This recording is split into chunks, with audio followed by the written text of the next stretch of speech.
Barang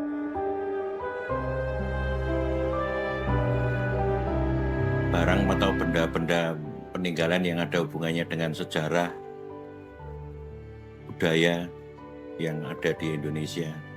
Walaupun itu barang-barang luar, tapi kan pernah berhubungan sejarahnya dengan Indonesia ada. Itu saya memang kepengen sekali ngumpulin dan mengoleksi sebenarnya alasan pertama itu.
Nama saya Andrianto, biasa dikenal Pak Alim Antik, Pak Alim Jogja. Saya dari kecil tinggal di Jogja, kota budaya. Makanya saya senang-senang dengan budaya-budaya lokal.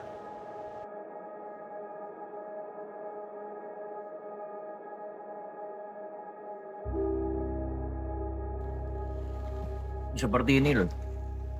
Ini kalau orang-orang ya ketawa atau koleksi barang-barang seperti ini, tapi bagi saya ini satu yang istimewa.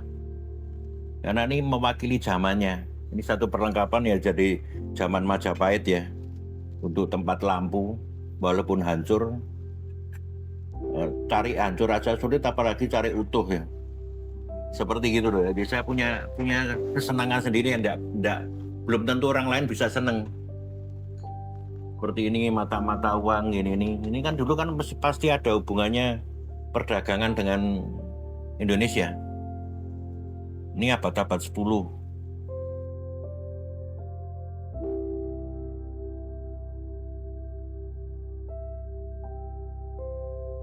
Pertama kali itu keris sebenarnya.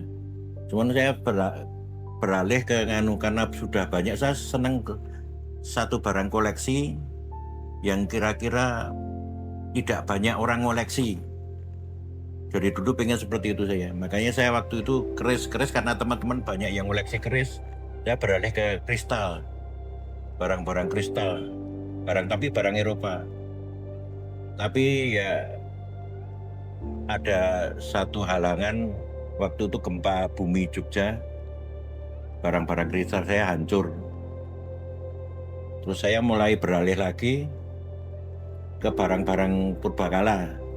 Dan kebetulan saya ada yang didik saya, yang mendampingi saya, tokoh senior Jogja untuk barang-barang purbakala, Pak Kardi. Saya waktu ngoleksi pertama, istri saya kurang seneng karena buang-buang uang dan nggak tahu nilainya juga tuh. Jadi saya kalau dapat uang tak belikan barang. Itu pertama menjadi beban juga buat saya. Tapi setelah mengetahui hasilnya ya lancar-lancar aja, didukung sekarang.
Indah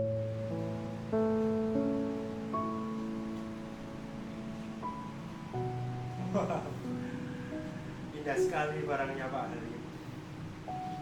Wow. Baik Pak Halim, saya suka.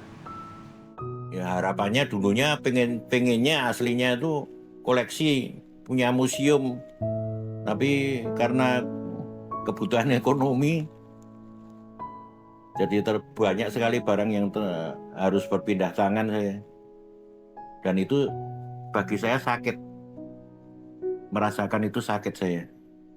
Di satu pihak saya itu satu kesukaan, kebahagiaan punya barang itu, kebanggaan, tapi harus saya jual untuk nyambung hidup.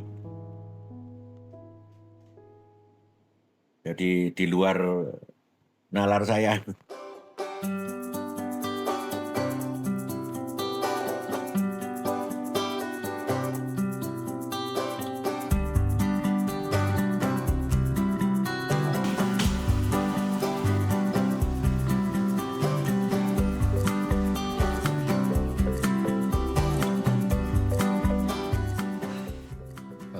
Awal mulanya itu ketemu sama Suhu Halim, Pak Halim, itu secara nggak sengaja, karena saya sendiri suka barang-barang lama tapi masih bodoh banget.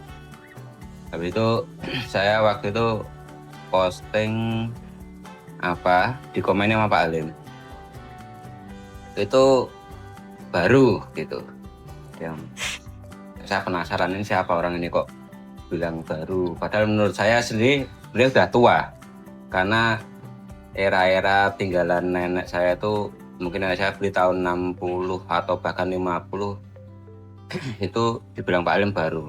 Nah, akhirnya saya lewat dari Facebook itu tak samperin ke rumahnya,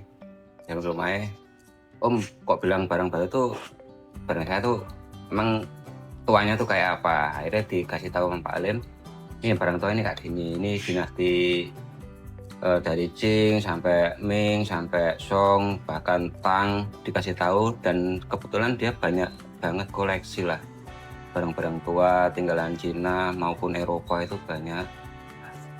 Terus di situ saya mulai tertarik belajar. Seandainya nanti saya kan intinya senang muter di lokasi-lokasi gitu toh, dapat dari rumahan, tak pelajari sampai akhirnya saya kebetulan nemu barang yang mirip punya Pak Halim dari segi coraknya. Waktu itu kan masih belajar, dari coraknya mirip dinasti Qing, jadi biru putih itu kan dinasti Qing tuh. Nah, kita bawa ke tempatnya Pak Halim, Om ini barang baru atau lama, soalnya kan mirip coraknya kan mirip. Halim, oh ini corak emang benar dinasti Qing bla bla bla, tapi ini repro baru. Pak Halim gitu, duh masih salah lagi, padahal belinya udah mahal sesuai anjuran Pak Halim itu. Kalau Qing kisaran harga ngambil sekian nanti bisa jual sekian, itu udah dikasih. Ternyata saya masih salah ngambilnya. Oke, nggak apa-apa buat belajar sampai akhirnya suatu saat Pak Halim tuh ngasih satu piring pancing tuh. Itu udah baru-baru sini ngasih piring pancing tuh. Ini loh, ini yang benar-benar piring tua dinasti Qing. Jadi kamu belajarnya dari gradasi keramik. Kamu bandingkan dengan keramik yang baru, nanti kelihatan.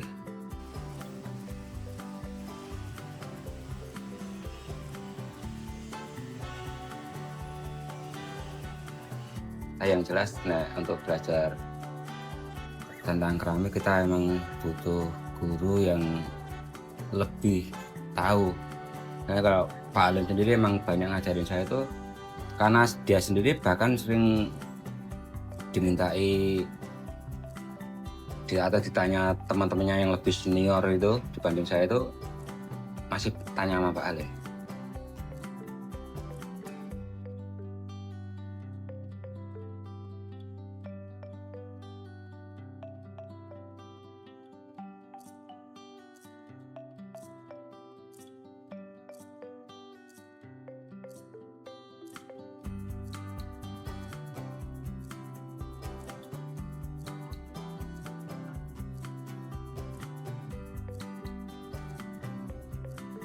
Ya kalau Pak Halim itu kan karena saya kenalnya juga dia datang ke sini dan sebagai pembeli. Jadi saya tanya, ini kok Bapak itu seneng ini karena apa? Jadi saya banyak belajar dari dia. Dan kebetulan dia juga tidak pelit untuk ngasih tahu. Karena kadang-kadang karena kita dapatnya barang itu juga dari orang yang jual ke sini, kadang-kadang kan kita juga keliru. Menurut saya ini barang tua, ternyata tidak. Nah, kita banyak dikasih tahu sama Pak Halim. Nah, dia fair kalau ngasih tahu bahwa ini lama atau tidak, terus kemudian ini dari zaman apa. Nah, kita banyak belajar dari dia. Nah, dari situ nanti akhirnya kita kalau dapat barang ya kita bisa nyeleksi langsung ini barangnya dari apa. Jadi kan kita tidak salah beli.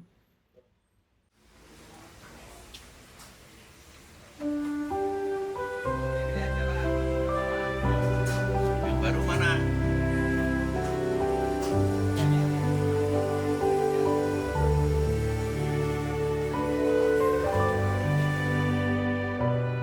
Jadi saya memang kepengennya, harapan saya